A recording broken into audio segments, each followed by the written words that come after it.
So before I start this video, I want to mention two things real quick. I am currently doing a Road to Master with another Shaco streamer over on Twitch. So if you want to watch that, I would highly suggest you clicking on the link in the description down below to follow my Twitch.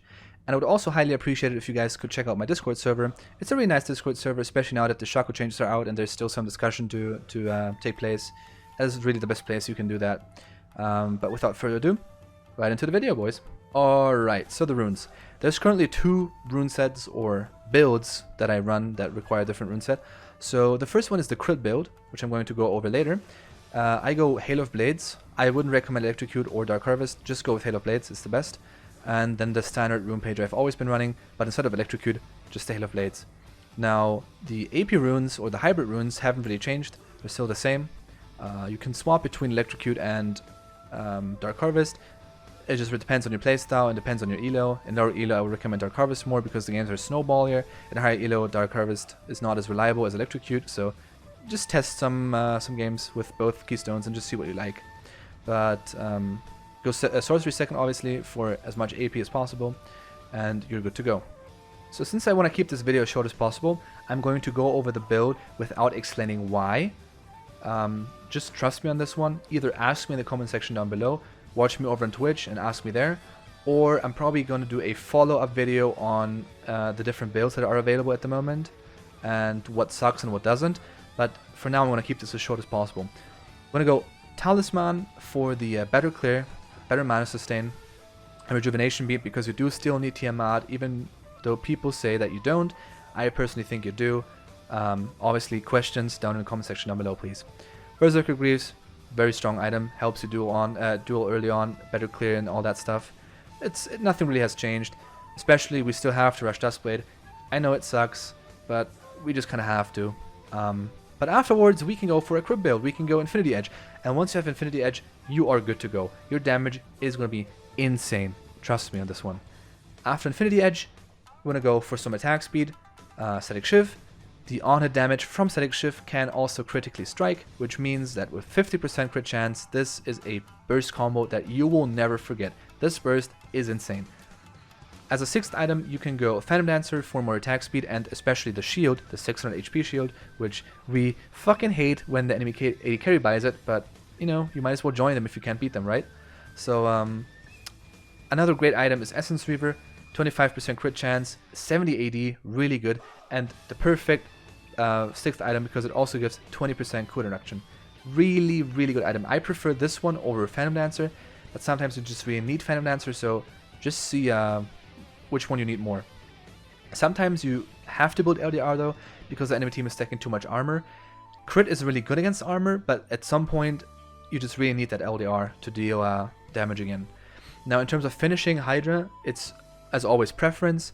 Titanic Hydra is especially good because you get that auto deck reset, which allows you to get another crit off potentially. And Hydra is just really good for split pushing and for that heal that you get. So it's just really up to you. And always don't forget to buy a potion at the end of the game.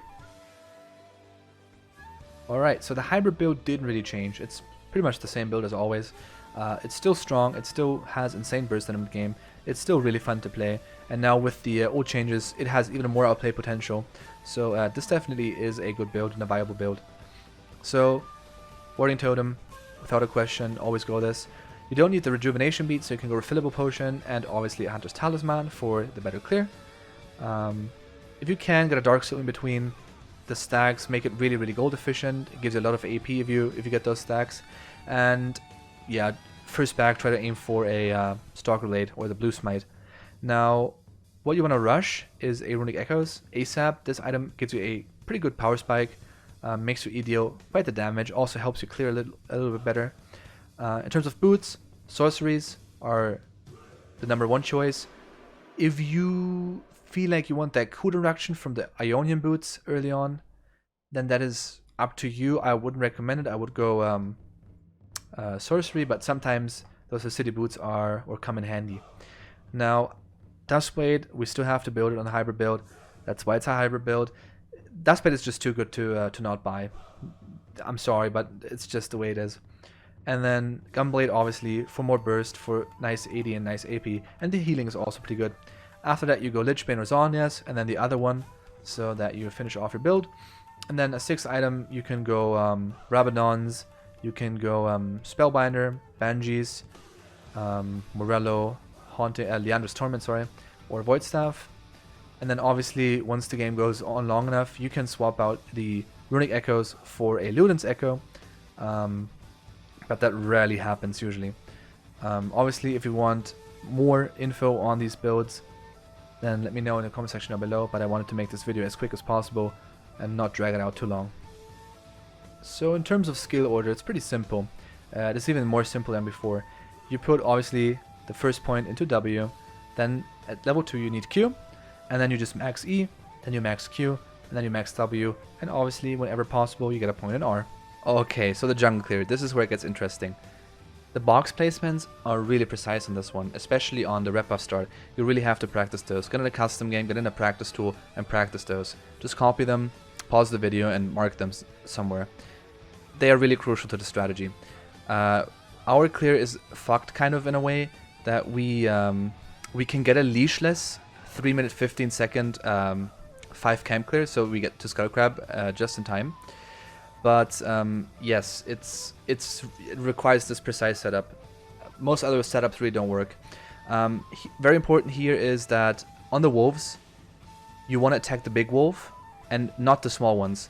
And as soon as the talisman debuff runs out, the talisman dot damage, as soon as that one runs out, you want to give one backstep to each of the small wolves, and then the talisman will tick again, and it will do maximum damage. That way you will use the talisman the most efficient way possible, and you will only need one auto attack per small wolf, and just the one box you're gonna have. So that's really crucial. Now for the other side, always practice those placements, really important. You get them down after like 2 or 3 tries, trust me. Make sure to always focus the big Krug as well, never focus the medium Krugs, or at least not the medium Krug that is first spawned with the camp. Leaving those small Krugs really doesn't matter because they're gonna despawn. You have to clear every chicken though, that's really important. Again, use the same trick on the wolves. Only attack the small wolves after the talisman buff runs out of the box or from the box. And then you can walk away from the blue buff while placing the box down, throwing an E, and you can walk into the river without having to last hit the blue buff. Now, if you want to start on blue side, you should start off with 2 boxes on the wolf camp. Where you place them doesn't matter too much. The placement of the blue box here and the placement of the raptor box here again matters. You don't want to proc the camp, but you want to spawn it as close as possible. After wolves, do the blue buff. The way you do the wolves doesn't really matter too much. You have 2 boxes, so you're good to go. They're gonna die anyways. Then do the blue buff. Then run to the chicken camp and queue over the wall to the rep buff. Do the rep buff. Don't smite the rep buff. Keep the smite for Krugs again. You can already place down the box during the red clear if you want to on the Krug camp. And after Krugs, you just run into jungle and you're good to go. Now the same thing obviously works on the other side. As I said, placement of the boxes on the wolf camp, not important. As long as you're going to hit all the wolves, then you're fine. Second box also, as I said, on the wolf camp. Third box on blue buff. Make sure it's out of range. Just copy the placements.